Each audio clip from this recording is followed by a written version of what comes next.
Azul Flawen, Aklion Oralot. Voilà, donc on va prendre un peu un moment pour parler un petit peu de notre société algérienne.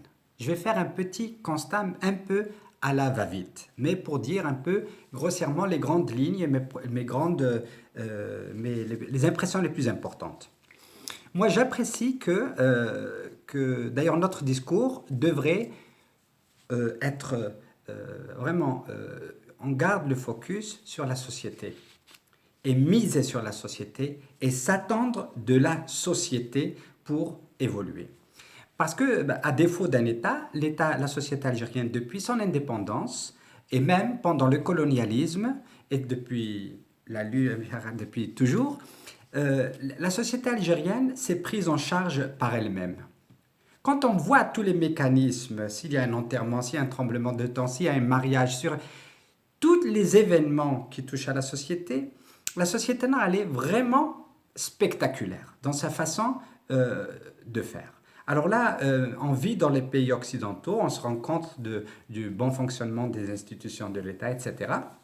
Mais sur le plan sociétal, il faut dire aussi que c'est un mérite des Européens, de tous les mouvements sociaux qui ont été derrière pour vraiment transformer l'Europe. Parce que l'Europe d'il y a un siècle, hein, c'était encore l'Empire austro-hongrois, le féodalisme, etc., etc. En un siècle, l'Europe, il faut dire, elle a fait sur le plan des mouvements sociaux, les mouvements sociaux en Europe et démocratiques ont transformé d'une façon incroyable la société européenne. Voilà. Donc, c'est pas pour ne pas dire mieux. Parce que la société algérienne, elle n'a pas réussi à installer toutes ces institutions déléguer tout le travail de la société pour être efficace dans un système éducatif efficient, un système sanitaire efficient, un système juridique fiable, etc. Donc, le pouvoir, il est encore dans le peuple chez nous. Et c'est là qu'il faut miser sur le peuple. Et moi, je vais parler d'une petite lacune pour ne pas mettre la couverture, sur le problème sur toute la société algérienne. Moi, je vais dire que je crois qu'il y a un petit problème dans le passage de la tradition à la modernité dans notre société. Il faut dire que toutes les sociétés du monde, il y a toujours ces relations entre la modernité et la tradition, que ce soit en Europe ou en Amérique. Et c'est une chose qui n'est pas forcément néfaste. Les choses se dialoguent et elles se réfléchissent et on crée des pas communs dans l'évolution. Il n'y a aucun problème là-dedans. Sauf que, comme nous, on n'a pas d'État qui a le souci d'accompagner, parce que pas seulement il n'a pas le souci d'accompagner, mais il essaye d'entraver la modernité dans notre société. Et voilà, donc je voulais donner juste une petite illustration. Moi, quand je viens en Algérie, je suis frappé, hein, au point de l'éblouissement, entre les villages, la propreté, la discipline, le respect, le travail, le sens du travail, etc., le sens de l'action, de la responsabilité, que dans les villes. Que ce soit à Tizi Ouzou, que ce soit à Alger, que ce soit là où vous voulez.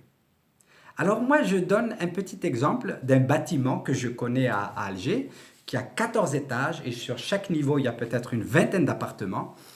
Et ce bâtiment, si vous habitez au 14e étage, vous devez faire aller tous les jours, monter les escaliers. Et ça dure au moins depuis 30 ans. Et la société des HLM n'a jamais réglé le problème. Et les habitants, parce qu'on peut un peu les provoquer, n'ont pas réussi à avoir l'idée ou à s'organiser, hein, avec le nombre massif des appartements et des habitants qu'il y a dans ces appartements, ils n'ont pas réussi à régler le problème de l'ascenseur. Et ça perdure, et ça perdure, et ça perdure. Voilà. Donc, moi je vais dire que nous avons, dans ce passage, perdu, parce qu'on a compté sur un État qui ne joue pas son rôle.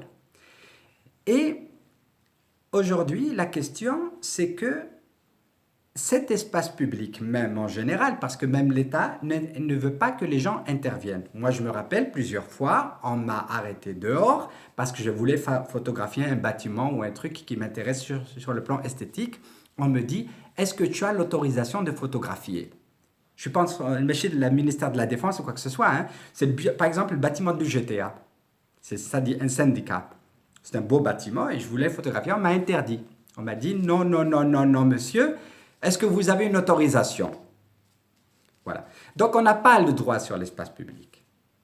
Et l'espace public, parce que nous on nous confère dans le petit espace privé, dans son appartement, et en dehors de son appartement, toute organisation devient subversive. Et donc, nous, actuellement, je crois, notre investissement, nous devons politiquement nous investir dans l'espace public. Parce qu'on ne va pas dire que ce n'est pas une chose qu'on ne connaît pas. Il y a toute une tradition de la prise en charge de la communauté qui est inculquée jusqu'au plus petit du village. C'est Msharat, etc. Eh ben, cette culture, elle existe. Sauf que dans les villes, elle n'a pas fait le passage depuis le village à la ville. Donc, juste entre parenthèses, eh ben, cet esprit de communauté, parce qu'on distingue la communauté de la société, parce qu'on dit que la communauté, elle se prend elle-même en charge, et la société, elle est plus moderne, elle délègue l'action sociale, etc., l'éducation, elle délègue tout ça à des structures d'État. Donc, on devient plus individualiste, voilà, on n'a pas besoin les uns des autres, parce qu'il y a un État qui prend en charge tous les aspects des nécessités qu'il y a dans la société. Mais ce cas n'est pas avéré chez nous, n'est pas avéré. Et donc, nous avons, donc il y a un désengagement complet, hein, dans la société, de la part de la société elle-même et de la part de l'État. Donc, aujourd'hui, on doit s'organiser parce qu'on ne peut pas seulement... Par exemple, moi, j'ai fait appel la dernière fois de donner un peu d'argent pour donner un peu de moyens économiques pour la presse, parce que la presse, elle a des problèmes. Les gens qui travaillent dans la presse, ce n'est pas des Jésus-Christ. C'est des gens qui veulent aussi travailler et gagner leur pain. Donc, il est très difficile pour eux de faire ce travail. Et donc, c'est à nous de leur donner les moyens de travailler pour nous et pour nous communiquer les informations sur ce qui se passe dans la société. Hein, d'ailleurs, il y a Maghreb émergent qui est en train d'appeler les gens à donner des prix, des participations, parce qu'ils veulent remettre un prix sur le journalisme d'investigation. Donc, je vous encourage. Et je sais que vous n'êtes pas des millionnaires, loin de là, mais des fois, il suffit que de 10 dinars, 2000 dinars, je ne sais pas, 100 dinars, peu importe, c'est le geste qui compte. Je participe par mes moyens. Et ce n'est pas la quantité qui joue un rôle, c'est le fait, le geste de se joindre à une chose pour un bien commun. Et donc, nous devons nous investir. Nous devons nous investir beaucoup parce que cette révolution, si elle ne prend pas un visage humain, parce que on essaye de la déshumaniser, mais elle doit être l'ombre de tout ce que le peuple est et aspire à être. Donc, à nous de nous engager.